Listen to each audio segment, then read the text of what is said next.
جی جی زرداری صاحب سے بات کروا دیں ذرا، کافی دیر سے کوشش کر رہا ہوں. جی جی جی جی جی سائیں السلام علیکم. کیا حال ہے سائیں؟ یہ کیا ہوا ہے؟ وہ تو چودھری شجاعت ادھر مل گیا اپنا نواز شریف کے ساتھ، تو محنت تو ساری آپ کی تھی، تو ابھی وہ چودھری شجاعت بھی خلاف ہو چکا ہے، تو پرائم منسٹر تو وہ کہہ رہے ہیں کہ ہم نے خود بننا ہے، تو آپ کے ساتھ تو وہ دھوکہ کر گئے ہیں.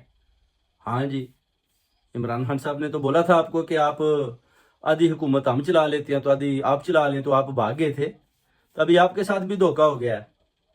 ہاں جی، تو اب آپ کیا کریں گے؟ ہاں جی، نواز شریف تو آپ کو پتا ہے، آپ کے بے نظیر بھٹو صاحبہ نے بھی بولا تھا کہ یہ دھوکہ کرتا ہے اور یہ پیسے کھاتا ہے، پیسے کھا کے بھاگ جاتا ہے. تو آپ ان کے کیسے ہاتھوں میں چڑھ گئے؟ آپ تو بہت بڑے سیاستدان ہیں. جی سائیں. ہاں جی، تو ابھی آپ ان کو تھوڑا سبق سکھائیں جی، مقابلہ کریں ان کا. یہ کہہ رہے ہیں میں پرائم منسٹر آ رہا ہوں. ہاں جی بالکل، شجاعت سے بھی بات کریں اور باپ پارٹی سے بھی کریں.